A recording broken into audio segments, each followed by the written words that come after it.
আসসালামু আলাইকুম এভরিওয়ান, কেমন আছেন সবাই?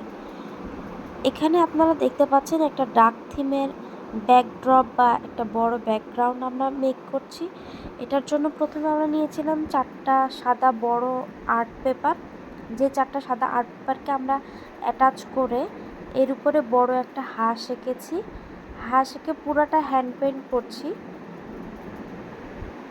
শেড দিয়েছি হলুদ রঙের সাথে একটু অরেঞ্জ কালার মিশিয়ে শেড করেছি। এরপর হাঁসের পা, ঠোঁট এগুলো অরেঞ্জ কালার করে নিচ্ছিলাম।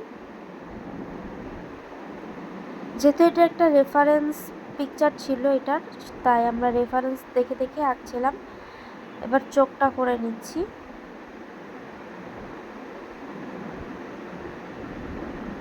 মোমবাতির আগুনে একটু শেড দিয়ে নিলাম। এখন করছি হাঁসের মাথায় একটা টুপি, যেটা স্কাই ব্লু কালারের ছিল।